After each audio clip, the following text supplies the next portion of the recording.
Good evening once again, everybody, and welcome to another broadcast here on caterhamracer.com on YouTube. You join us for the next instalment of this caterhamracer.com Caterham Academy Race Series. And now, after we saw the 420R Series take a trip across virtual continental Europe, it's time for the Academy cars to do the same and follow in their wheel tracks. We are at Circuit Zandvoort in the Netherlands.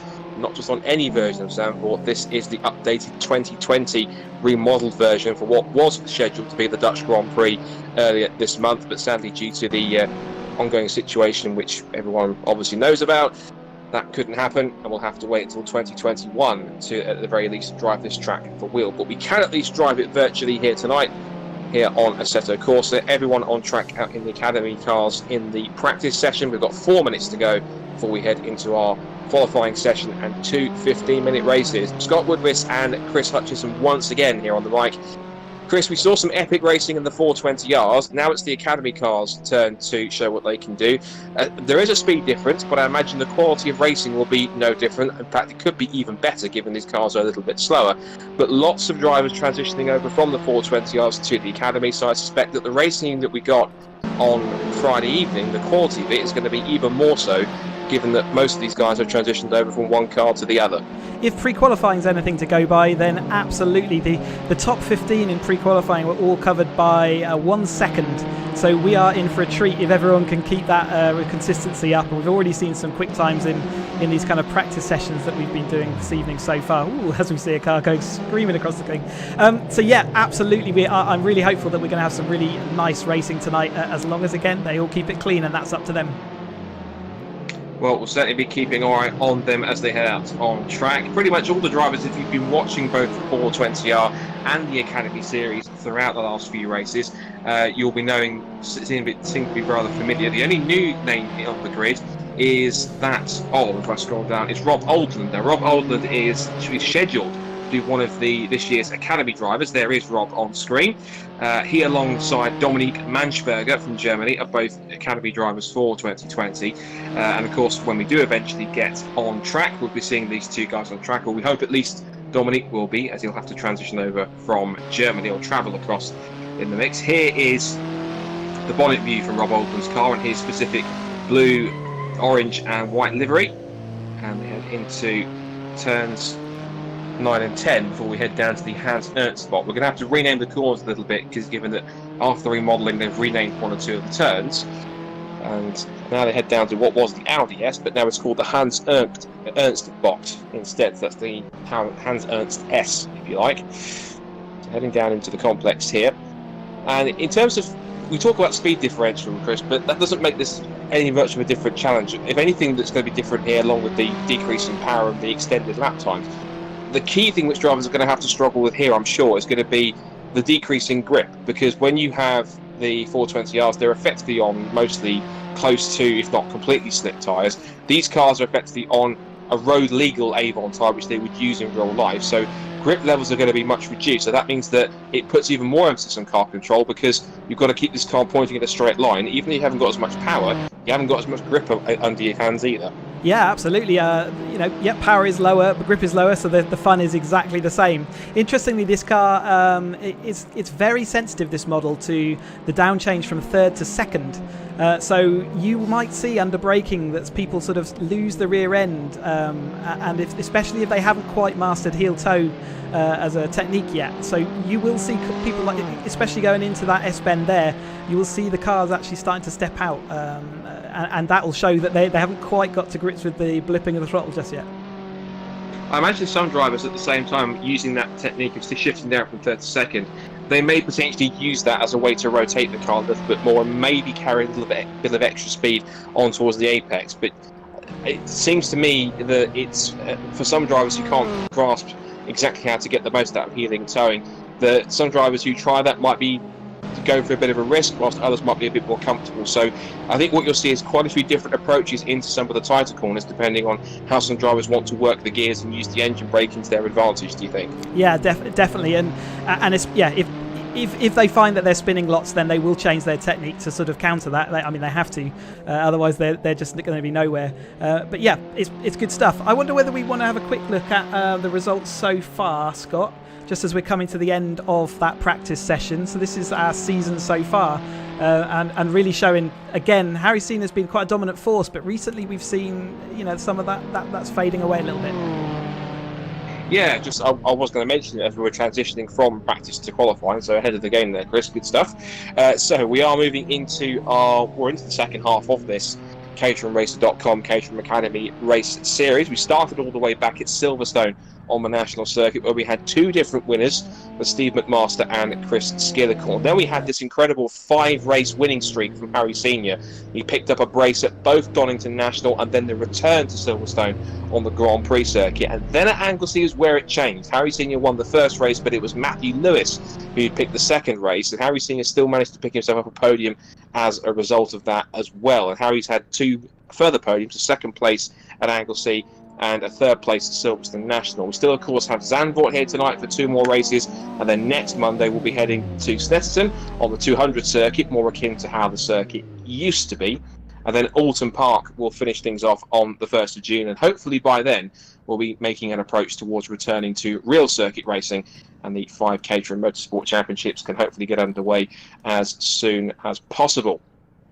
So, looking at the practice times, to give any kind of indication of who's where, fastest man as he was before is David Rowe. And actually, we were talking about this before we went live, Chris. You mentioned that anyone that can get into the 201s is special. 4 drivers have, and I think arguably it's 4 drivers I think we probably both would have expected to do so. But the man who's the quickest out of the 4 is a pleasant surprise, because David Rowe has put in a 2-minute 1.327. If that's indicative of what he could achieve in qualifying, this is going to make it a very tasty session indeed, and the prospect of a brand new pole sitter even more so, don't you think? Yeah, just as I said to you, Scott. Yeah, anything even if you're just dipping into the 201s it's just an incredible lap. So I just don't even know how that's possible. So well done on that lap time. See whether he can replicate it as we come into qualifying in just a few seconds' time. So 10-minute qualifying session as usual. It's quite simple. Get out there, set the fastest lap time possible. Fastest time will net you pole position. And it sets the grid for race 1. And then the grid for race 2 is effectively set by the result from race 1. So if you finish as the winner of race 1, you'll start on pole. If you finish second, you'll start alongside in the front row. Third place in race 1 gives you third on the grid for race 2, and so on and so forth. So even if you're retired from the race, if you're one of the few retirements, you will start towards the back of the grid. We did talk about with the 420Rs some key elements of the races and of the racing that we saw on Friday evening and we're going to see here tonight on Monday. And that is, one of the key things is that this is obviously been a circuit that's been refreshed for its return to Formula 1, but it still keeps a lot of the elements which made it a fantastic circuit in the period between its last F1 race in 1985 and then when it was remodeled, and then all the time up until now when it's become a Grade 1 F1A circuit again.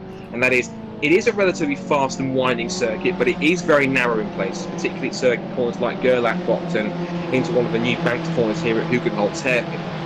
And there's very limited passing spots. The favourite passing spot is going to be down the back of the pit straight towards Tarzan, but other spots like the Hans Ernst S and maybe up the inside into Scheiblack, if you can find the right line exiting the Schlotermaker S's. There's very few places to pass and very few places to go side by side, but as we said, it is a circuit that has varying width levels depending on where you are around the lap.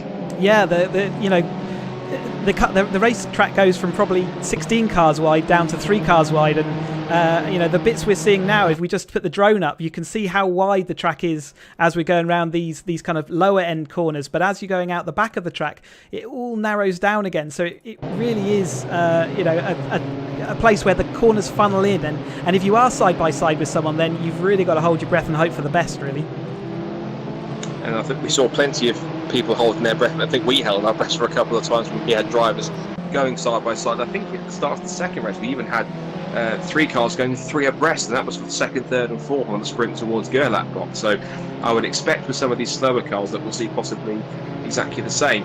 So drivers to watch out for tonight. If you've been watching the last few broadcasts that we've done, you'll notice some of the top names that have been around the front of the grid in both series.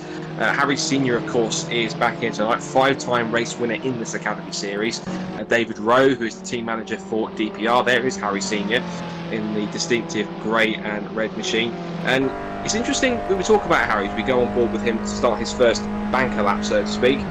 He's been a little bit off form the last couple of rounds. Yes, he won the first race last time at Anglesey, but both in the 420R races here and also even at the Anglesey weekend as well, he hasn't had exactly the same sort of race-topping, qualifying session-topping, race-leading pace that we've seen earlier in the season. So is it more of a case that the circuits he's visiting are not exactly to his taste, or is it basically a case of more people getting used to the mod and getting used to the car and bedding in to how the stock setup feels, do you think? I think it's absolutely just the additional drivers we've had and just having a little bit of time to get used to their new rigs and new environments, and they've definitely closed the gap. Now that's, he's still putting in some really good lap times. It's just he doesn't often appear at the top anymore, and I'm sure that bugs him a little bit. But yes, everything has closed up. Like I said, the top 15 in pre-qualifying within a second, and we had the top 10 in that practice session before also within that second. And around such a long lap, that just shows the quality and consistency of the field at the moment. Speaking of that quality, another driver who has been quality in the last couple of rounds is Matthew Lewis. Now, he picked up a win in the second race at the 420Rs. We're looking at David Rowe on screen here as well, but there's Matthew. Now, Matthew picked up a double in the 420R races at Knockhill. He was also picked up a race winner in the second race at Anglesey last time for the Academy cars. So for the last three broadcasts that we've done, Matthew Lewis has been a race winner in both. So it shows that, again, now he's been getting up to speed with his rig and with the mod and with the circuits and how it all feels inside the Assetto Corsa sit. He's proving, Chris, that he can be, not at the very least, an equal to Senior's pace, if not exceeding it on more than one occasion. Yeah, and equally has the consistency to match as well. So he has been put under great pressure on a number of different occasions and has managed to put up with that pressure and absorbed it and come out victorious in a number of different occasions. Well, he'll be looking to do the same once again tonight, see if he can make it a win in both Zandvoort visits, one in the 420Rs and one in the Academy. Banker lap times are coming in for the first few laps, and Harry Senior currently has that benchmark of a 2 minutes 1.487. Here's David Rowe. Now, he's had a couple of up and down race meetings as we go on board with him. DPR team manager. Now, the first race in the 420Rs, it looked as though he got a very good start, and I think you rightly sort of suspicious of the fact it could have been too good. In fact, it was. He managed to get a penalty, unfortunately. But one thing he's been very good at in the last couple of broadcasts that we've done is anytime he's had any issue in the first race and had to be put towards the back, he's very hot at moving through the field very quickly. And the fact he came from the back of the grid in 22nd up to 6th in that second 420R race just shows that if David has to put his foot down and get his elbows out to cut his way through the field, he can do that, and he can do it quite efficiently and in a short space of time to make sure that the cars in front he's chasing don't get away too far. Yeah, his single lap pace is not deniable, and let's see what he can do over this first time through. Can he dethrone Harry Senior? No, he misses out by just about a tenth of a second, so really close times. In fact, look at that, it's under a half a tenth. So yeah, he's undeniable single lap pace, but just seems to just struggle when it needs to put it together in a whole string of laps, with surrounded. I was talking to David earlier, and he's saying how everyone is really on it, and therefore if you give an inch, people will take that mile, and it's so you've got to have 15 minutes in the race of absolutely clean driving. Sounds like a real Academy race, doesn't it? With all these drivers talking each other up, it's quite impressive. Here's the other driver we need to watch out for. We've talked about the main four people to watch out for. This is the fourth of them, but not in that particular order, if that makes sense. The man which I like to dub Superman because of some of the ways he can fly around the circuit and maybe a little bit too exuberant at times. James Murphy, former Academy White Group champion, if I'm correct, and also 2018 Roadsport champion. Just, and those knowing the Caterham paddock will know exactly what I mean by saying just, because it was very close. James has been a driver so far, for those who might be watching for the first time, very quick in real life, we know that. In the sim, equally as fast, as he goes to third quickest, just a fraction over a tenth away from the pole time. The thing that's let him down is he's been a little bit overexcitable, a little bit over-exuberant, and that seems to have cost him one or two key results, Chris, in where he's been in positions where he could have possibly won his first race or got himself his first podium, which he only achieved in the 420Rs last time at Zandvoort on Friday. And it's just, we've said it time and time again, if he's able just to rein in the enthusiasm and the over-exuberance a little bit, he can be incredibly consistent, and there's no reason why before the season's over he can't win at least one race if he just pegs it back a notch just to keep himself on track a bit more. Yeah, as the old team manager saying goes, you can teach a driver to stop spinning and crashing, but you can't teach them to be quick, and so he's shown he's got that speed. He's found himself in a really compromised position now, though, in that he is in a big pile of traffic, and he is therefore not going to be able to really make use of this. He's already had to go past Mike Ryder on that section just back in through the sort of roller coaster section, but yes, he's now going to struggle to set a lap time unless he goes and gets himself a gap, but with only 2 minutes 30 to go, he can't really afford to do that. No, it is that trade-off in qualifying sessions, isn't it, where you want to try and grab as much clear air as you can, but if there's a chance in some of the straighter sections, like here exiting turn 10 on the run down towards the Hans Ernst S's, if you can get yourself a small toe on any of the straight sections, it can certainly be of a help, so he'll be trying to do that. Now, I have a feeling that the top four are going to be the dominant force tonight, given purely on their qualifying pace, but best of the rest, and I say that in a positive term I can put it, in fifth position, is this guy, Guy Crawford. Now, first of all, I'm going to have to apologise. We mistakenly labelled him Gavin Crawford when it's actually Guy Crawford, so apologies for that guy.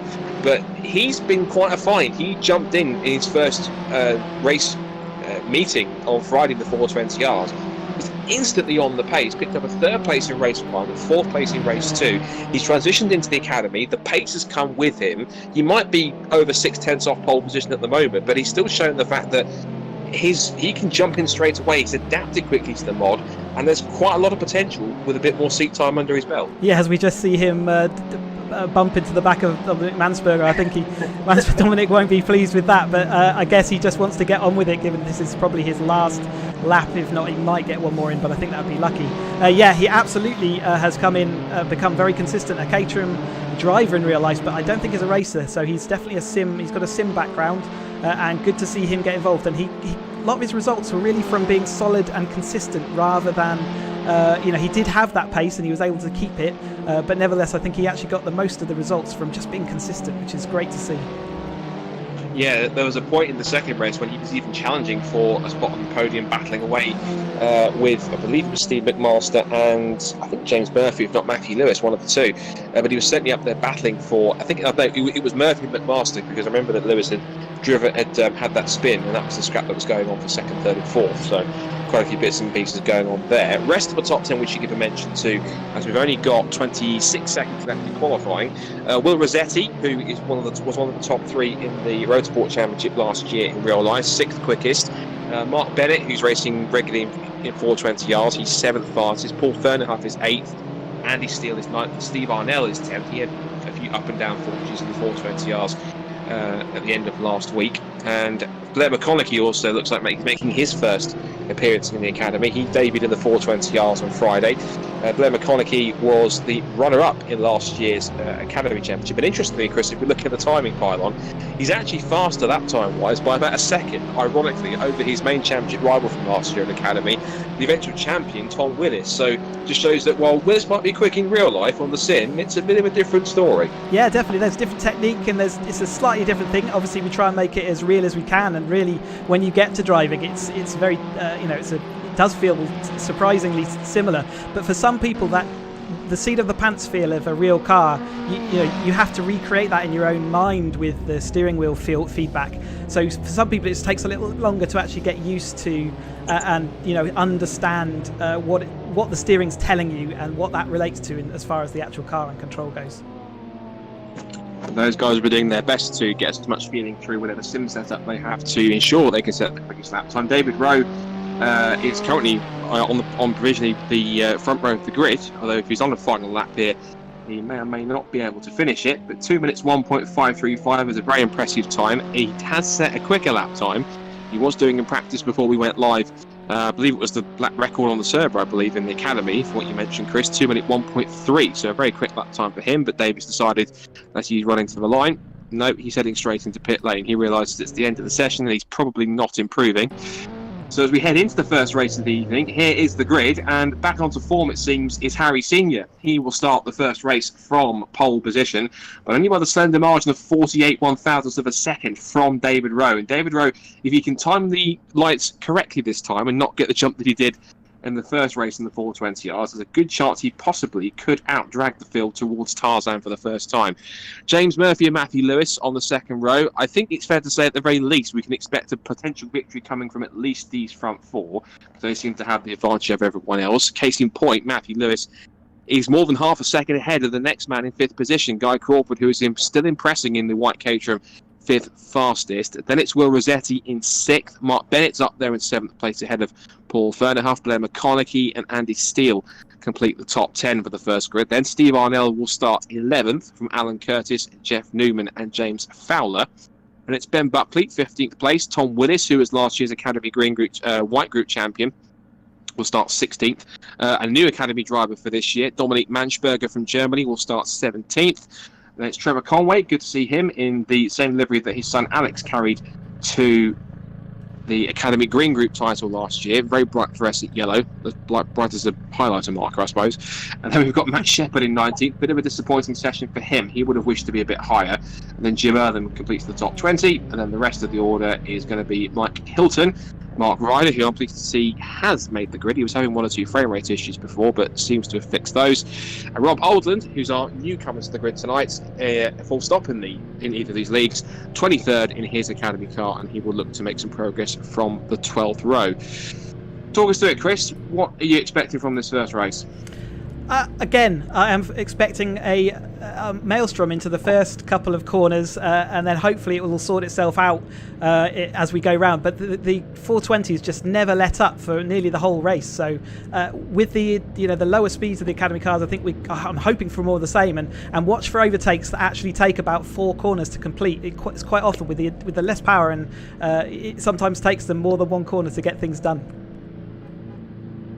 Let's see what they have in store here for this first race. You can just see on the screen on the right-hand side the grey and red car. That is Harry Senior, 5 times race winner in this Academy Series. Alongside him is David Rowe in the black and green car with the DPR logos all over it. They also have a bit of a partnership from FP0 as well, which you should see on the rear of that Caterham. He's on the left-hand side in the black car.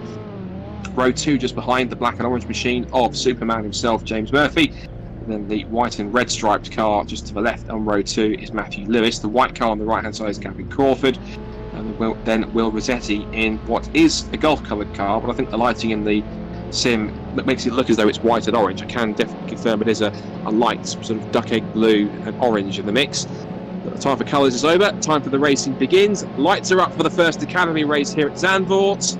They head out any second. It's being held for a long time, but away they go. And it's a pretty straightforward start for everyone at the front. Everyone's 2 by 2 on the sprint down towards Tarzan for the first time. So it looks as though Harry Senior sweeps across, makes light contact with David Rowe. They head into Tarzan for the first time, and it is Senior who gets the whole shot. Rowe in second place, Murphy in third, then Lewis and Rossetti round out the top 5. They head up towards Gerlach for the first time. Everyone appears to have got through Miracle, and Miracle's pretty cleanly for the time being. They head into Hugenholtz hairpin for the first time. Lewis has a look around the outside into this newly banked corner, and now up through Hunsrück for the first time. So far, Chris, a very clean start, but it looks as though Senior isn't being allowed to get away, as he's already being hassled by David Rowe as they head through the S's up towards Scheiblatt for the first time. Yeah, absolutely. Dave got another, what looked incredibly tight start on the lights, so I'm hoping that he hasn't made the same mistake twice. He looks like he's actually drifted a bit wide there. He managed to pull it back. Yeah, so we've got 2 by 2 going on, wheelbarrow racing. We've got Harry Senior followed by David Rowe, then we've got James Murphy closely followed by Matthew Lewis. So the people who expect to be there, Will Rossetti is just looking like he's going to keep up. We had a bit of a mistake there. It looked like Paul Fernerhuff was making a mistake a little bit further back, but I think they've got away with it. So the field heads its way into turns 9 and 10, and Rose trying to get the undercut here as they swing into turn 10. And this is one of the corners where you have to get as best an exit as possible. It's absolutely crucial to set you up for the sprint down towards the Hans Ernst S's. Here's the onboard shot from David Rowe. There's the view in front. That's the only man in front of him that's stopping him from leading this race. As Senior goes really defensive on the inside to hug the first part of the Hans Ernst S's. They swing through the second part, and Rowe's right there, just checks up a little bit, not to make any contact. But speaking of which, James Murphy's not interested in not making contact. He's already going wheel to wheel and banging wheels with Matthew Lewis. He's going to leave the door open, and up the inside will come Will Rossetti, but James Murphy covers that off nicely as they head up through the Arry Line banked corner. This is another one of those corners where they've modified it for the FIA Grade 1 status. It has to be banked and make sure you've got a key run off that final corner to get the best possible slingshot onto the pit straights. End of lap 1, Senior leads the way. Rowe in second place, change on for third as here comes James Murphy diving up the inside of Matthew Lewis. Now Lewis has got to be careful here because in race 1 he did have a spin. He clipped the inside barrier at Tarzan, and that lost him the lead, and that effectively gave it to Steve McMaster, who in turn was then put under pressure by this man in the centre of screen right here, James Murphy. So he's trying to get on with it here. And I suspect, Chris, that James is trying to possibly get on with it a little bit quicker than he had in the 420 yards. He got a little bit stuck in traffic in those two races, whereas this time he's not hanging around. Got past Matthew Lewis and saying to him, look, I'm chasing after the top two. You can either come with me and work with me, or hold up. But either way, I'm going after those. At the moment, it doesn't look like they do want to work together. Matthew Lewis, especially in previous races, we've already seen he will hound you at every single corner until he's in front, and normally to good effect as well. So we saw in the last lap he already got past Murphy, but Murphy has retaken that. Like I said, these things don't normally sort themselves out in one corner in these cars. It takes several corners to get it done. And it was out of the next corner where Matthew had the advantage last time. So let's keep an eye out to see whether he can get that run again. Although James Murphy has made some good ground back up on David Rowe there. You can see he's now within that tow range. In fact, Harry C looks like he's slow out that corner. So let's keep an eye on this going down into the hairpin. Absolutely. And what he's also brought Matthew Lewis with him. They're going to be side by side on the approach down towards the S's. Rowe takes a look on the outside line, but he's got to keep one eye on his mirrors because here comes James Murphy. Has a small look on the inside, looks round the outside. As Rowe gets held up, round the outside comes James Murphy. Looks like he's almost gets squeezed out edge wide, but James Murphy's pulled that off beautifully if he can hold the place, squeezing David Rowe onto the edge of the track, but he's got through into second place. Then he goes a little too fast. That's the exuberant style I was talking about. A little too over-eager into the Kumo corner, and here comes David Rowe looking back on the inside. He's got two wheels over the white line as Murphy squeezes him to the edge of the track, and now Matthew Lewis has got a slingshot here. He's got a mega double toe off of both Senior and James Murphy. They head down the pit straight, all four of them together, down towards Tarzan. Senior goes defensive. Murphy's in the middle of the road, side by side between Rowe and Lewis. They all lock up into Tarzan. Here comes David Rowe back up the inside for second place. Both of them are chasing Harry Senior out of Tarzan into Gerlach. Behind them also you can see there's a battle going on between Gavin Crawford and Will Rossetti. Mark Bennett's in there as well in seventh place. Then it's Blair McConaughey, Steve Arnell and James Fowler. But look at this, all four of them battling for the lead. I did say, Chris, before the start of the race, I had a feeling that all four of these cars were going to form their own group and start to run away with the lead. It looks as though that prophecy is coming true, but there's equally good battles happening for fifth place downwards. You don't know where to look, and especially here comes James Murphy looking to the outside into the slow to make it S's. Rowe's over the curb, but he holds onto the line, looks up the inside for second place and has to slot back in. He has Matthew Lewis to his outside. And as they head out of Shine Flag up towards the right-hander at Masters, it is action stations on this third lap as the four of them scrapping over the lead and leaving me a little bit breathless. Oh, I'm smiling from ear to ear. It's brilliant racing. Surely this can't carry on for the whole race as James Murphy just locks up. Has settled down into a little order, but I'm sure that's not going to last. Again, there's some differences of opinions on lines around here. I know James always takes this wide line, but that does let David go up the inside, and he has locked up and there's contact. James Murphy spun round by David out-braking himself, so he's got to actually recover back now. That's a shame. It kind of saw it happening. It was always going to end in tears eventually, but what a brilliant race. But it has let Harry get away. It has, unfortunately. I did say it's that over-exuberant style maybe got the better of him as David Rowe holds on to second place, and he goes a little too deep into the first part of the S's. That might give Lewis the chance to give him the undercut on the exit, but what they've also got to be careful of is that four-car pack that was battling for fifth place downwards. They're now starting to come into the mix. There's a big gap, though, something I think has happened behind Gavin Crawford. I think possibly Mark Bennett's got together maybe with Steve Arnell because he's dropped down to 8th place now as a result of that. As for James Murphy, he is down to 13th as a result of that. So he'll have to come back for race 2 and see if he can come back at them. Speaking of coming back at them, here comes Matthew Lewis. He's not finished with David Rowe. He's forcing Rowe to go right towards the pit walls, the head down towards Tarzan once again. So Lewis says, okay, we're going to play that game. We're going to go down towards turn 1 on the outside line. Rowe moves into Lewis's line of up towards turn 1. That was a little bit cheeky. I'm not quite sure, Chris, that David expected him to be there but that far alongside, but Matthew slots back in, and I think this time Matthew might be a little more careful next time when he starts to go toe-to-toe with David Rowe, particularly side-by-side down the pit straight. I think there was a bit of tit-for-tat there, because Matthew definitely bumped into David going down just in a straight line, chose not to pull out and decided to hit the rear end, and I think David was just reasserting, hey, if you're going to hit me, then I'm going to tap you back, which we don't want to see that, but nevertheless, all's good that ends well, right?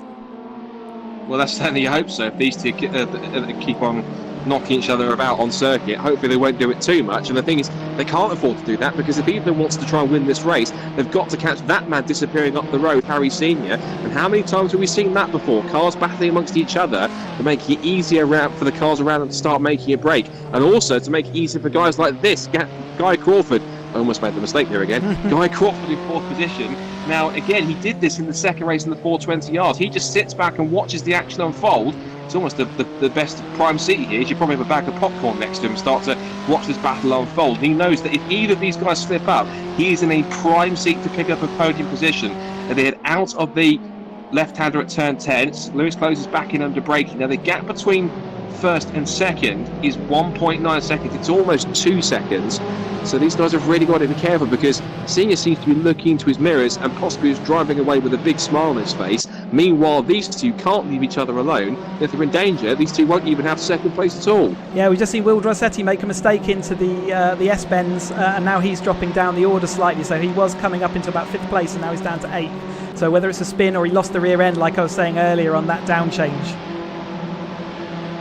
We'll have to wait and see. Maybe some drivers being affected more than others, but here we go again. This time Lewis has got the best position he needs, up the inside into Tarzan, and Rowe was cautious there. He almost started turning into the corner, but thought, no, I don't want to repeat the last lap, so he's going to slot back in behind him and hold on to 3rd position. Lewis runs a little bit wide, and then they head into Gerlach block before the hairpin at Hugenholtz, and then into the left-hander they go.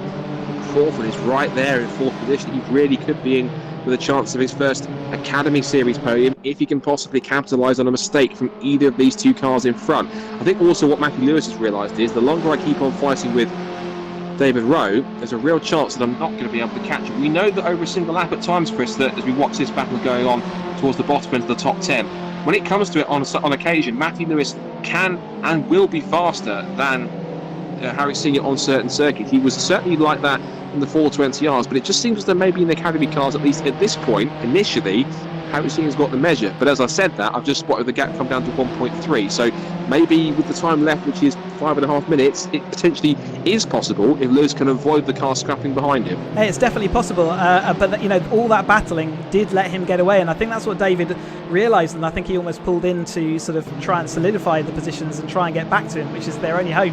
But we've seen before, as soon as Harry gets that gap, it's not coming back.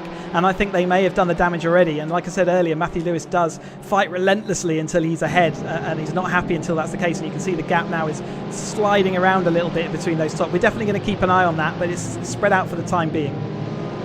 Yeah, it's coming down to 1.1s as we keep on looking at this battle here between Andy Steele and James Fowler. James Fowler was another driver that was in the mix in the Academy White Group, I believe. He was also on the same track as Blair McConaughey and Tom Willis, and he was usually the driver that picked up the last podium spot when the top two were being taken up by either Tom Willis or Blair McConaughey, and they alternated positions throughout. So James Fowler trying to make the most of his advantage over, well, he's got an advantage over Tom Willis, who is directly behind him in 11th place, but his bigger target now is to steal 9th off of Andy Steele as they head down the pit straight into Tarzan. Here we go again, side by side up towards the braking zone. Who's going to be the last of them? And it will be, with the line, a nice neat pass for James Fowler up into 9th place. Nice and clean. That's how we need to do it. No wheel banging. I think that possibly David Rowe and Matthew Lewis can take some notes from that and not to have to whack 7 bells out of each other. Meanwhile, Paul Fernerhuff has had a bit of a tough race in this first encounter tonight. He's back in what is now 14th place after relieving Alan Curtis of the position into Tarzan as well. So we did talk about it beforehand, and once again it's proving correct, Chris. Tarzan is the key passing spot. Everyone getting that run off the final corner, which is even more crucial now with the banking being added at that last turn at Howell Line, right? The run off the final corner, if you can get it just right in the slipstream, there's a real possibility you can get a nice run and a toe up into Tarzan and make up at least one position, depending on if you're in a pack or battling solo with somebody else. Yeah, if you can get up the inside of the person along the front straight, it looks like, it's an almost guaranteed position, so assuming you don't lock your tyres up and all the other perils of braking late. But yeah, it definitely is the best opportunity on this track, and again, it's quite true to life that is the best opportunity for you to make a clean pass. The other passing opportunities on the track are always a little bit more lungy. I didn't realise that was a term, lungy. It is now. We'll go with that. See, look, we're creating words on stream and we don't even know it. I think we possibly got looking at the timer. I would say at the end of this, 2 laps to go. So there's a possibility, as we see here, Matthew Lewis has got the gap down to a fraction over a second, and he has pulled out a second over David Rowe.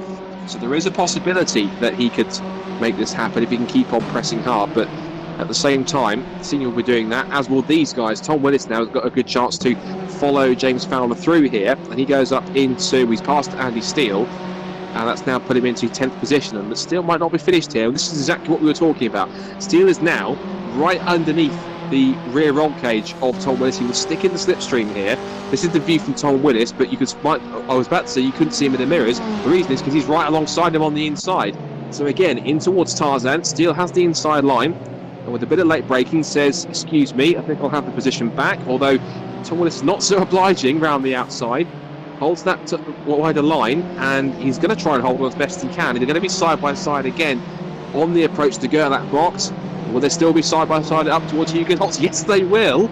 But Willis decides this time that it would have been a bit of a silly idea to get through, and it's going to be even more sillier if he continues making mistakes like that. He's getting a little bit too over exuberant on the throttle, Chris, that he getting a little bit offline over the curb, and that just unsettled the car a little bit, and almost round it went. So we see Dominic Manschberger having a scrap here with Alan Curtis for the final top 15 spot. Yeah, kind of like exactly my point from earlier. The overtakes don't take one corner, they take 3 or 4. Perfect illustration, so thank you both for that. And he did eventually slot into line. So yeah, Tom Willis slipping down a little bit as other people who had issues earlier sort of recovering back. But yeah, as the front of the grid has sort of spread themselves out now, you can see that the battles are still fierce as we go all the way down the field. So it's not all about the front of the race. They're now not giving us the action, so we've come a bit further back. I think if Caterham, the sort of main clerk of the course today, was watching Dominic Manschberger's cornering technique through Scheiblack and also through the Masters, he might have a word to say about track limits, I think, because he was using all the track a little bit more on the inside, but I have to commend him for being a little bit ambitious and using all the track where possible. Now then, what's intriguing here is Matthew Lewis. Good job that we cut where we did, because we thought that his charge, I believe, was over. Not a chance. Onto the pit straight, we've got 42 seconds to go. This is the view from Matthew Lewis. This will now be the last lap, and he has closed the gap in to less than half a second. So down the pit straight, on towards Tarzan for what is the final time. Lap time wise, it was a 2-minute 1.4 for Matthew Lewis. They are lapping literally at qualifying pace in the race, which is absolutely sensational. Now they head out towards Gerlach. Now the two of them seem to have dropped David Rowe, or at least Rowe has dropped Gavin Crawford. Guy Crawford have done it again. Guy Crawford, by that gap of 1.1 seconds, he's gone out of the tow here. But you have to suspect possibly that Matthew Lewis, if he's getting this close and he's gotten that close in such a short amount of time, Chris, he's got to fancy his chances for a go at some point around this final lap. Otherwise, he'll have to concede a sick victory to Harry Senior all over again. Yeah, did he make a mistake, or is that just raw pace catching him up? If it was raw pace, then, and you can see that because he's now within that half second, he's also going to start benefiting from the tow on the simulator. It's about the half second mark where you really start getting a great boost of speed. So he's within that mark, and you can bet your bottom dollar that Harry is absolutely aware of the pressure now. I have a feeling that if this continues as close as it is, and Matthew Lewis bides his time, we could be setting up for a classic Caterham photo finish. If you watch Caterham Motorsport in real life, you'll know that these guys love to put on photo finishes, and usually it's an age-old saying, and Chris will know exactly what I'm about to say, is the worst place you want to be, ironically, in a race on the last lap. At the last corner is in the lead, because if you've got at least one car behind you, there is no guarantee you're going to stay there. And looks like Matthew Lewis might be proving it true here on the last lap into the S's. And a lock-up for Harry Senior has got too deep. The pressure's got to him, and through goes Matthew Lewis. Now Senior's got through, but he might be in the plumb position to get back through in the slipstream if he can stay close. Exiting the S's, David Rowe could get close in the slipstream as well. He's coming up to less than half a second. If he can get a good run through Kumo, this could be pretty crucial. Onto a last lap here, Harry Senior. His chance for victory may not be done here, but Matthew Lewis could be a sitting duck. Into that Harry lined-up corner for the final time. Here comes Harry Senior. They're going to be side by side. Get the cameras out. It's going to be a photo finish. Lewis and Senior towards the line. Who's going to get it at the flag? Side by side across the line, and Senior on the timing line gets it. In terms of the gap, it must be thousandths of a second, but Senior wins the first Caterham Academy race just for Matthew Lewis on the line. David Rowe picks up a podium in third. Guy Crawford is strong in fourth position. Then Blair McConaughey. Where did he come from? Fifth position, with a very quiet but effective race up through the order. Sixth for Steve Arnell as well. He was also moving up pretty silently through the pack. Will Rossetti is seventh. Mark Bennett eighth. James Fowler ninth. And then it's Andy Steele 10th. The rest of the field coming through. But Chris, I think you have to agree, if that ain't Caterham racing, I don't know what is. That is exactly how we see it time and time again on the real circuits. And Senior and Lewis once again putting on an incredible photo finish. And again, as it is in real life, despite the mistake, Senior timed that move to absolute perfection to the tune of, I think that's 3 thousandths of a second. That's the closest finish we've had. And certainly, I think you'd agree, the most exciting as well. What a finish. What a brilliant finish. And you know, Harry now can say that mistake was all deliberate just so that he could see the car following through into the final bend. But absolutely perfect demonstration of how you get that slipstream, and the line is far enough up on this track that you can make it count. Wow. I think he'll say it was deliberate, but I think we all know it was him feeling a bit of pressure a little bit. We know the real story on that side. So there it is then. Although that said, actually, all has changed, actually, because it's showing Matthew Lewis in front now. So we'll see when the official results come out. But yeah, sometimes you can get that sort of recount back and the server corrects based on the results. And maybe we're seeing a slight change there. Potentially, well, it was a photo finish between Matthew Lewis and Harry Senior. The timing screen on the left, this is just like TSL in real life, isn't it? Yep. It shows the winner at the first, and then it readjusts itself, and then shows corrects itself to who the actual winner is, whether it's the same person or the other guy. So Matthew Lewis is now showing at the moment as the man who won it by 3 thousandths of a second. He's been given pole position for race number 2. So in that case, maybe he did win it by 3 thousandths of a second. Either we'll go with that on that basis anyway then. So Matthew Lewis actually was able to hold on. You have to forgive us because the timing screen on the pylon on the left-hand side did show Harry Senior on top of it after they crossed the line. Stewards clearly obviously checked the finish photo and decided that actually, yep, Lewis had made it. the virtual TSL timekeepers have had a look at their photo and decided, nope, Lewis's car was in front, so he gets it. So there it is then before we start this first race, before we go into the countdown. Matthew Lewis wins by 3 thousandths of a second. What a finish. David Rowe picks up the final podium spot. Guy Crawford with another excellent top 5 finishing 4th. And it's Blair McConaughey, Steve Arnell, Will Rossetti, Mark Bennett, James Fowler and Andy Steele. I know it's going to count down in a second, but we will get the rest of the order because the finishing positions of race 1 is going to decide race 2 anyway. So Tom Willis was 11th. Mark Ryder, that was a good drive from the back of the grid for Mark. He was towards the rear of the field, but up to 12th through all the shenanigans that was going on behind that we didn't see, I'm guessing. Ben Buckley was 13th. Dominique Manchberger 14th in race 1.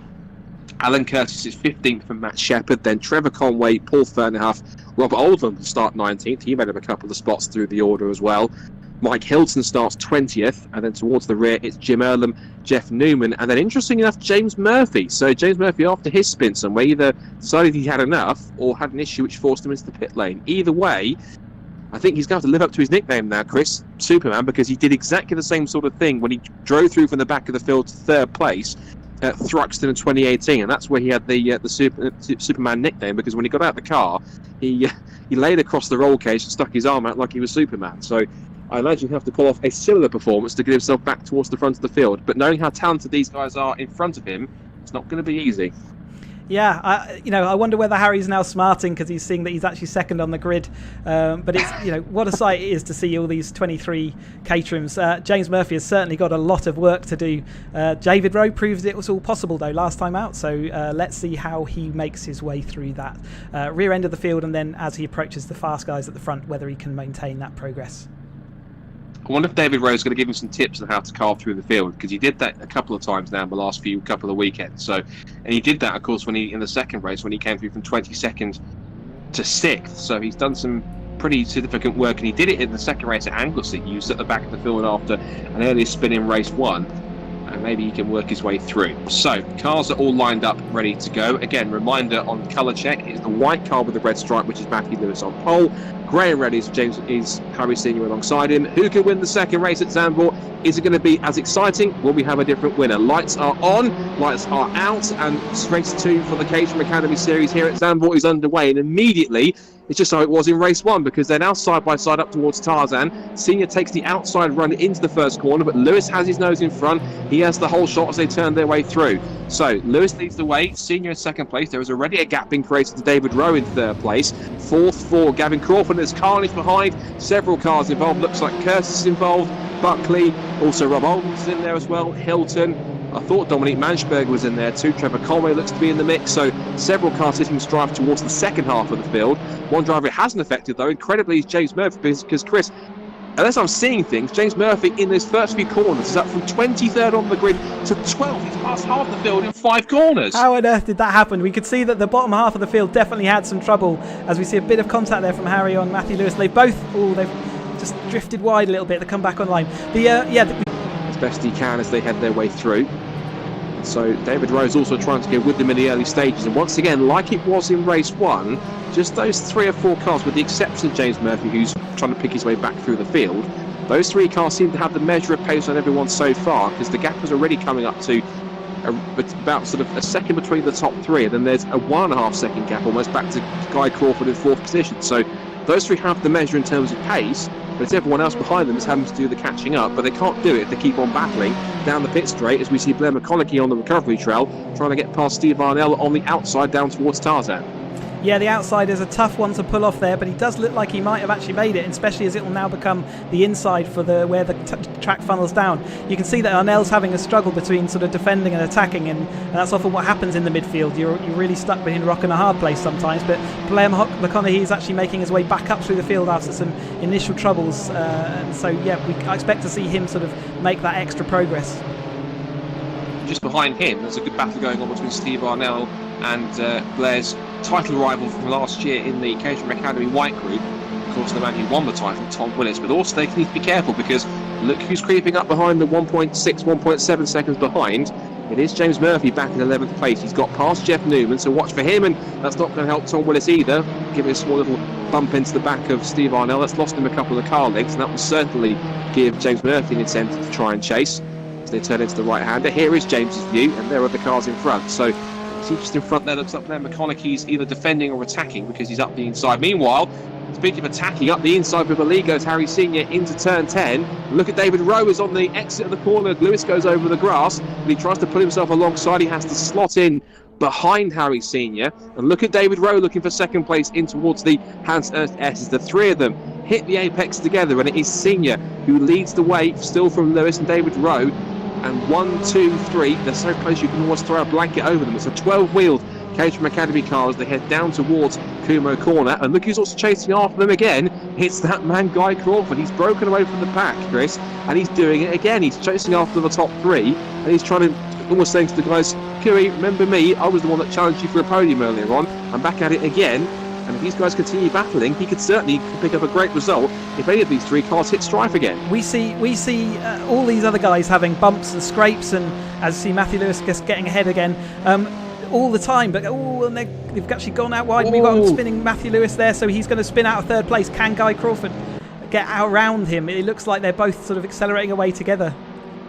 I think he possibly has, although it's side by side. He has got past him, so it's the third place. So a little bit of contact, or possibly looked though maybe Lewis got squeezed, and into the lead through all of it has come David Rowe. So David Rowe must be grinning from ear to ear after that one. He's now into the lead, but he's ahead of Harry Senior, who will certainly be very fired up particularly after getting caught up in that. It did look as though that Matthew Lewis dived to the inside line. I wasn't sure if there was exactly contact, or if there was. It was the lightest of touches.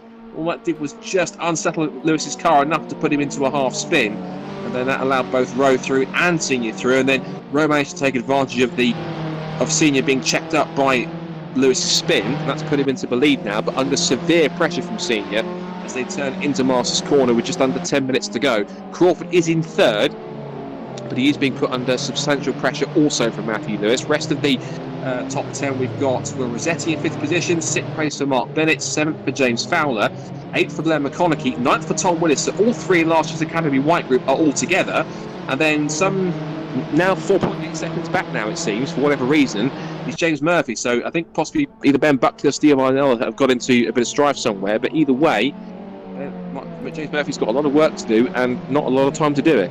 Yeah, when you're absolutely on the limit of braking, it only takes the slightest of touches to upset the car. The tyres are all doing everything they can already to try and stop and turn the car. So any kind of nudge at that point easily sends the car around. So it did look like there was a slightest bit of contact between the two, but that's all it takes. Sent Matthew Lewis backwards. But like you say, David then made the most of that, although he's shown some extra speed. It doesn't look like it's enough yet to shake off the attention of Harry, does it? Definitely not, particularly what we're seeing right now. Senior once again gets that run off the final corner, and as they head into the braking zone, Rowe's not prepared to give it up just yet. They will go wheel to wheel into Tarzan, and as Rowe holds firm on the inside line, cuts across of Senior on the exit, and Senior will try and get it back towards Gerlach box. He's weaving around the DPR car, dives up the inside, it's the right-hander. That was too deep, and he makes contact with the number 3 machine. They both get sideways. I think out of courtesy, Senior has to let Rowe carry on in the lead, which he does. So I think Harry Senior realised he was being a bit too over-ambitious there, clattered up the inside into the number 3 car, and I think out of courtesy thought, well, if I carry on, I'm probably going to get a penalty afterwards. So after you, David, apologies for that.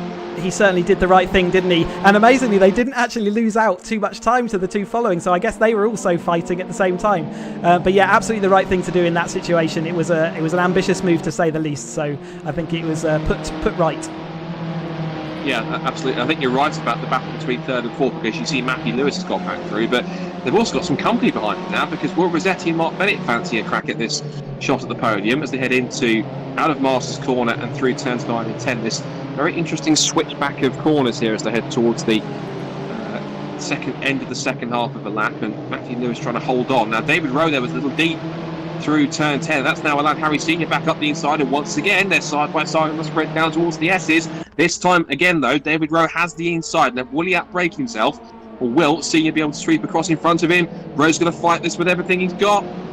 They are side by side, but I think they've both learnt their lesson from a few corners away towards the beginning of the lap when they both came to blows, and so looks as though David Rowe's let him go. But maybe as a bit of a tactic here, to think you just have the car in front and punch that big hole in the air, I'll grab the toe and get you down the pit straight. So maybe, I think Chris, he wasn't trying to be too over ambitious and trying to avoid more contact like he had a few corners earlier, but again, coming onto the pit straight here, just that better momentum off the corner without even needing a toe. David Rowe's coming side by side down towards Tyler. This is a great move here if he can pull it off. Side by side down towards it. He almost bangs wheels with Senior again. They both hit the brakes. Rowe takes the wide approach into the first corner. Can't quite go around the outside, but he will look for the undercut. But Senior is firm on the exit of the apex and on the run towards Gerlach bot as the scene of the accident a lap ago. A little more civilised this time, but Senior again back into the lead. But David Rowe is fighting with everything he's got to try and possibly get his first Academy victory if he can play it smart. Yeah, if he can play it smart, they've got to think about the long game, because that battling has now just brought Matthew Lewis right back into the action and dragging along Guy as well. And Will Rossetti and Mark Bennett, they've both made fantastic recovery drives from having issues in race 1, so they're back to where they started before. I think Will Rossetti had his own spin in race 1, so great stuff to recover back. Can't disagree with that. I think we've got at least 4 cars here that are in contention, not necessarily for the victory, but at least for a podium place. And if Will Rossetti and Mark Bennett can continue to make the progress they have in the first half of this race, they might be there to pick up the pieces should anything happen to any of these guys in front. 5.5 minutes to go. Harry Senior, who leads the way at the moment, he wants his 6th win of the Academy Series. But David Rowe would dearly love to take his first. He's tried so hard and come so close on a number of occasions. We look back here to James Fowler, and where have we seen this before? Fowler and McConaughey on track together from their battles in the Academy last year. and they're rekindling them in exactly the same spec car which they've been running all season in 2019. So good to see them continuing on their rivalry. You can see behind them that James Murphy hasn't managed to sort of make up the ground. He's sort of had a bit of a struggle through the rear end of the top 10, unless he had another issue that we didn't catch, but he's only made up to 9th. Yeah, I have been keeping an eye on that whilst we've been looking at the battles going on. He hasn't made up too much many spots, but he's trying to close in as best he can. I noticed Steve Arnell's dropped down a couple of places, so is the likes of Tom Willis, and Tom Willis has dropped down to 17th, so maybe that could have been something to do with it when he was trying to make moves through the order, and maybe that might have put Tom Willis down a few spots if they made contact. Unfortunately, it was off camera, so we haven't quite seen it, but nonetheless, it seems to have been an effect. Although James Murphy's motoring, look at that, 2-minute 1.298. That's faster than even the lap time I think David Rose set in practice. That's an incredible lap from James Murphy in clear air, I might add. So it certainly shows that if he was up the sharp end, Chris, he'd certainly have the pace, because that is a storming lap from James Murphy in a race, no doubt, let alone qualifying. I think maybe he just heard me criticise him and thought I'll show him. What a fantastic lap time. I think that's the fastest we've seen or noticed yet on the server. So great job, like you say, in the race. That is a good going for sure. Well, trying to uphold DPR on it is James's DPR team boss, David Rowe. He's really on the rear roll cage of Harry Senior as they exit out of Shive Lap. He's going to look to the inside line to Masters Corner. Will he dare go up the inside? The answer's no, not quite, as he comes out of the right-hander. And Lewis and Crawford aren't getting too much here, so it looks as though the ultimate pace of these two is enough for them to carry on battling without losing too much time to either Lewis or Crawford in their own scrap for the final podium place. Into turn 10, Harry Senior took a slightly wider arc on the entry to the corner, then took a late apex on the exit. They're up through the gears again. You can see the rev counter just moving there just behind the steering wheel. Up through the gears again, and now on the run in towards the Hans Ernst S's. Flick right, and the circuit just opens out with this long left-hander. And again, Rowe will be in position on the pit straight to try and make a move. There's 3 minutes left to go in this second Caterham Academy race of the evening for caterhamracer.com. Keeping Caterham Racing going in a currently lockdown world after everything that's going on in the world right now. Hopefully this is a nice precursor to what we'll see on track in the real Caterham Motorsport ladder in hopefully just several weeks' time, provided racing gets underway, as hopefully it will be scheduled. Now, back down the pit straight, there is going to be 2 more laps, because on this last time by, David Rowe was 2/10 quicker. He did a 2 minutes 1.6 compared to a 2 minute 1.8, and he's going to go for it down the outside, locks the inside front as Senior holds firm and plants the car firmly on the apex and on the exit. So nothing through just yet for Rowe, but he's moving around this way and that. And again, as we talked about, Chris, he's got to be careful, because if he keeps on getting frustrated behind Harry Senior, not only does it mean that he gets closer and closer to making a mistake, but also it means that both Lewis and Crawford behind can really capitalise if he either makes contact with Senior, or either one of them or both hit strife within the next 2 minutes. He'll be making the calculations now as to, is Matthew Lewis catching up fast enough that I really need to get ahead of Harry, or do I want to actually just sit behind Harry, knowing that he's not going to quite catch us up, so that I can get that final slingshot out the last bend. I'm sure he's doing the mental maths at the moment, and I don't know what the answer is, and I'm sitting here watching from the outside, and he's got to do a lot of driving as well. I have to admit, I haven't got the answers either, but it's going to be fun to find out, to watch these guys continue to head around. We are on the penultimate lap of the race. We've got a minute and a half to go. There is still half a lap on this penultimate tour of the remodelled Circuit Zandvoort, the Grand Prix layout, which was supposed to be used earlier this month for the first Dutch Grand Prix back since 1985. It was a slightly different circuit back then when Niki Lauda took victory for McLaren, but certainly still a fantastic circuit after its modifications before in its from the original layout, and then once again to bring it back up to FIA Grade 1 standard, and the racing certainly being Grade 1 standard so far tonight. We come towards the final lap, and look who's back on the scene behind these top two. It's Matthew Lewis. So he was the one that just snatched victory by 0.03 of a second in the end on the sprint to a line, and he's now coming into play as they come up through Kumo Corner towards Ari Leindyke. And again, David Rowe will have the tow running through this long banked corner. It's more banked than Indianapolis, to give you a fun fact, and that gives you a really good slingshot exiting that last corner on the sprint down the pit straight. And here comes not only David Rowe, but also Matthew Lewis as they head across the line to start the last lap here in race 2. Rowe darts out to put himself into Senior's mirrors, can't quite get himself alongside, but he closes back up and gets very close. Has a little bit of contact, edges him out wide. That was a small little bump and run. That was a bit cheeky. Even David Rowe, he squeezed himself alongside, and Senior slots back in, but he looks back to the outside line. Senior's on the grass. He's got two wheels. David Rowe sideways, but he somehow catches it, as does Harry Senior. And here comes Matthew Lewis round the outside into Hugenholt's hairpin. How on earth did both Harry Senior and David Rowe catch that? That was an incredible bit of driving. A bit cheeky into Tarzan. Maybe that was a bit of a retaliation there, slightly from Harry Senior. Unwilling to give it up. But on this last lap, it could be incredibly breathless. This is race one finish all over again. Yeah, I think we might see Harry return the favour at that at some point. Definitely by David Rowe, a little bit cheeky, as you say, a bit of a bump and run, a karting manoeuvre there, which again is not standard. And I think we will see Harry really go for it. But we know that Matthew Lewis is never shy of putting his nose where it's not wanted. So this is a three-way battle that is great to see at the end of this last lap. And Senior's retaliation is to try and go around the outside at Masters Corner, which is a brave attempt. He's going to try and get the undercut here with less than half a lap to go. Here comes Matthew Lewis, though, saying, don't mind me, I'm going to storm up the inside for second place. And here he comes. Senior's going to try and make his way through, but he's been bolted on the inside line by Lewis, and he looks in the mix. Guy Crawford looks on as well, Rossetti, and once again it's all over towards the Hans Ernst Esses for the last time. Rowe goes defensive. Senior goes to the outside line to try and get the undercut on the switchback. He gets sideways, again goes too deep on the last lap, and Matthew Lewis goes round the outside, but he gets sideways, and Crawford can get in the mix as well. It could be a 4-car run towards the checkered flag to find out who wins. David Rowe leads it, but has he got enough of a gap through the final two corners to hold on? Harry Senior was in this position last race, and it could be all over again unless Matthew Lewis jumps out. We're going to get another photo finish to get the cameras ready for this one. It's either going to be Rowe, Senior or Lewis on the sprint towards the line. Get the checkered flagger. One of the three. Who's it going to be? Up towards the line. It's going to be across the line. Rowe's got it on the checkered flag. Rowe picks up his first Caterham Academy win on the time screen on my left-hand side at least. Harry Senior picks up second and Matthew Lewis third. Crawford gets fourth and Rossetti and Bennett round out the top six. Murphy charges back up to seventh place from Blair McConaughey in eighth. And it will be James Fowler and Mark Ryder again with a strong drive to get himself up into 10th position.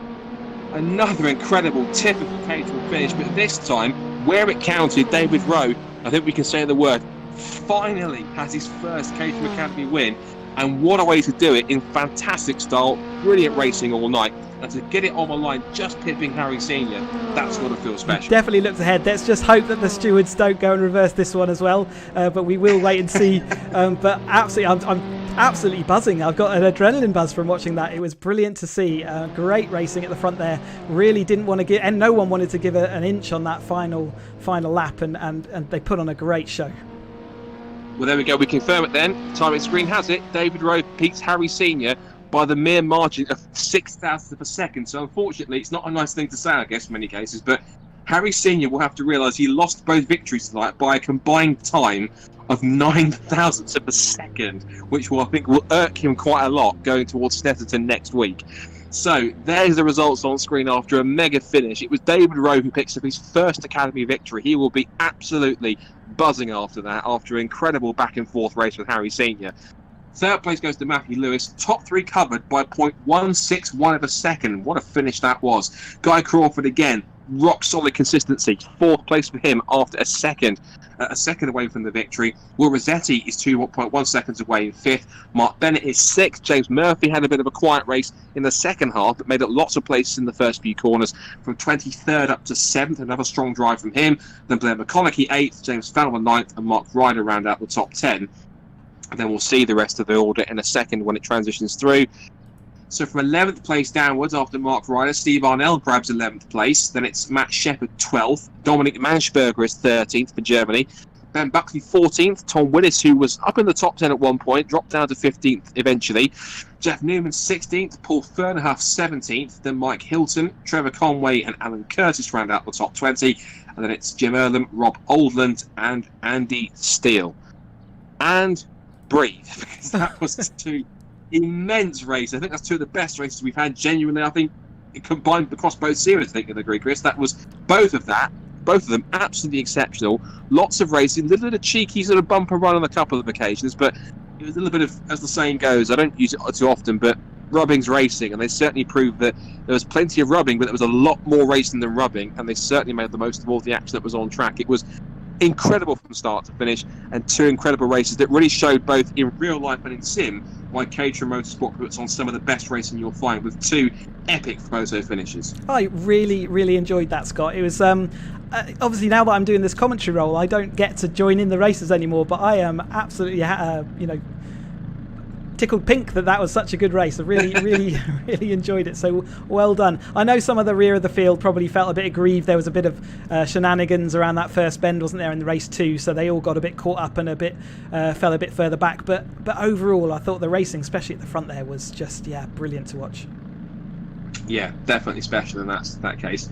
I think if we can, I think we need to have a chat to a couple of people. I think the first person we need to speak to, if we can speak to him, is the man who just won race 2, David Rowe, because I'm sure he will be grinning from ear to ear. We won't be able to see it, but we might be able to hear it in his voice. So should we see if David's around to have a chat? Evening, guys. There he is. Wow, what do we say, David? Congratulations. That was an incredible second race, and I think we can say the word finally. I think you've waited for that long enough, but Senior and Co didn't make that easy for you. You had to absolutely work for that one, lap after lap. That was so close. It is fraught. It's absolutely flat out. I mean, I was watching those boys go hammer and tong, and I knew something was going to happen, so I was kind of just waiting. But then, Matthew's just back on us again. Only after a few laps, it's just flat out. It's mental. You've wasted a long time to get your first win, I guess, in either championship. So I mean, there must be a sense of pleasure, but also just relief, because you've come close one too many times to get into that position, and you've had to fight back from the back of the field and put in some great drives. How much of a relief is it to finally kind of get that monkey off your back and finally get that first win in the series? Yeah, it feels pretty good. I just still got quite a lot to learn, but I've got to say I've got to thank Darren Burke, because he's been helping me on this one, and I've got the extra pace out of him, and FP0 Sims have done a great job on tuning this sim, so I'm very grateful for them too. Chris, any questions for race 2 winner? No, I'd just like to say well done. Thank you for giving that, and a little bit of a bump and run there at the end, David. Was that sort of payback for Harry's ambitious move through the right kink? There was a lot of stuff going on, and I need to have a look back at the replay because I can't remember half of it as normal. And I don't know, there was contact everywhere, and I was just come out of there alive and in P1. Yep, congratulations. Okay, I think, Scott, we'll try and I think it's only fair we get Harry in here, to the man who lost out on by a few thousandths of a second in both races there. So, Harry, can you hear us? Yeah, I can hear you. So, I think, didn't Scott, you say, what was the combined losing margin for both those races? Yeah. I think it's a bit harsh to say losing margin, but it might not be a number that you want to hear, Harry, but we worked out that the 2 margins of victory of the other guys was not combined 9,000ths of a second, so 0.009. So, by all means, you drove superbly all night, but just typical Caterham racing, isn't it? We just get pipped on the line. I understand it's frustrating, but it must have been entertaining racing, both races from start to finish. Yeah, I think I've thoroughly proved that the place to be on the final lap is, at least coming out of the last corner, is first, because you just can't get the run to the line. Yeah, it was good. It was very intense. First race, both races really a bit disappointing, because I felt like you said, the gap was so close. I could have had the win in both. Second to last lap on the first race, put it into 5th instead of 3rd in the second to last corner, which let him catch up to me, Matthew. So, and he, then the pressure build, and you saw me lock up and go off. That was all down to me.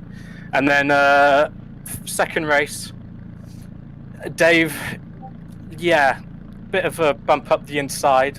I pulled a similar move on him, or a similar cheeky move on him, going into the second corner, which almost span him out. But I remembered in Snetterton he did something similar, and he let us all pass. So I backed off, let him back in front, and then he does that to me. So I'll keep that in mind for next time. That's just it.